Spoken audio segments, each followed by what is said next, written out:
اللهم إنا نحمدك ونستعينك ونستهديك ونستغفرك ونتوب إليك ونثني عليك الخير كله، نشكرك ولا نكفرك ونخلع ونترك من يفجرك. اللهم إياك نعبد ولك نصلي ونسجد وإليك نسعى ونحفد، نرجو رحمتك ونخشى عذابك، إن عذابك الجد بالكفار ملحق. اللهم لك الحمد كله ولك الشكر كله، وإليك يرجع الأمر كله علانيته وسره، فأهل أنت أن تحمد، وأهل أنت أن تعبد، وأنت على كل شيء قدير. اللهم لك الحمد حتى ترضى، ولك الحمد إذا رضيت، ولك الحمد بعد الرضا.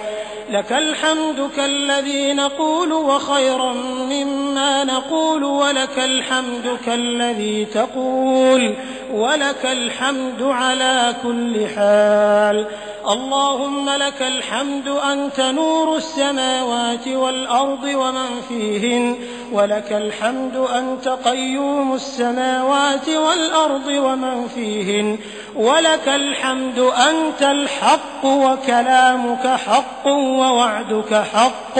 ولقاؤك حق والملائكة حق والنبيون حق ومحمد صلى الله عليه وسلم حق، والساعة آتية لا ريب فيها، وأنك تبعث من في القبور. اللهم لك الحمد بكل نعمة أنعمت بها علينا في قديم أو حديث أو خاصة أو عامة أو سر أو علانية. لك الحمد بالإسلام، ولك الحمد بالإيمان، ولك الحمد بالقرآن، ولك الحمد بالمال والأهل والمعافاة. كبت عدونا وأظهرت أمننا وجمعت فرقتنا، ومن كل ما سألناك ربنا أعطيتنا، فلك الحمد كثيرا كما تنعم كثيرا، ولك الشكر كثيرا كما تعطي كثيرا.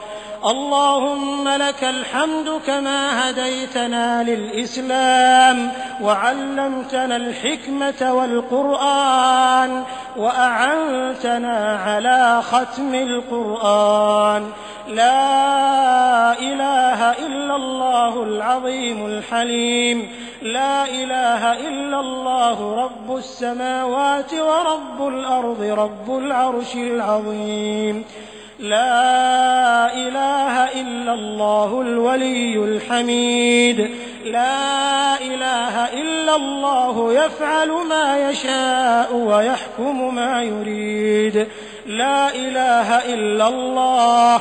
المتفرد بتصريف الأمور على التفصيل والإجمال تقديرا وتدبيرا، المتعالي بعظمته ومجده، الذي نزل الفرقان على عبده ليكون للعالمين نذيرا. وصلوات الله وسلامه على نبينا وحبيبنا محمد،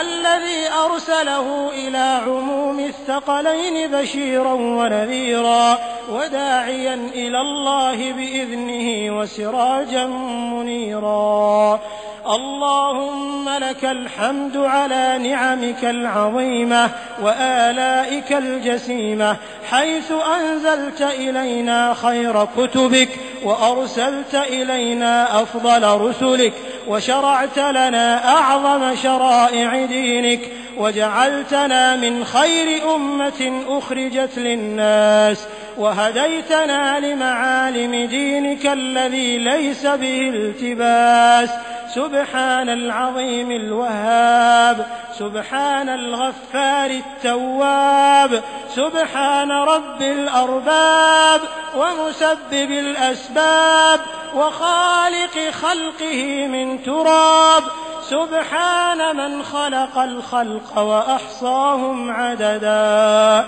سبحان من لم يتخذ صاحبة ولا ولدا سبحان من عم بمعروفه الجميع ولم يترك أحدا اللهم إنا عبيدك بنو عبيدك بنو إمائك نواصينا بيدك ماض فينا حكمك عدل فينا قضاؤك نسألك اللهم بكل اسم هو لك سميت به نفسك أو أنزلته في كتابك أو علمته أحدا من خلقك أو استأثرت به في علم الغيب عندك أن تجعل القرآن العظيم ربيع قلوبنا ونور صدورنا وجلاء أحزاننا وذهاب همومنا وغمومنا وقائدنا وسائقنا إلى جناتك جنات النعيم اللهم وألبسنا به الحلل وأسكنا به الظلل وادفع عنا به النقم وزدنا به من النعم يا ذا الجلال والإكرام اللهم اجعلنا من أهل القرآن الذين هم أهلك وخاصتك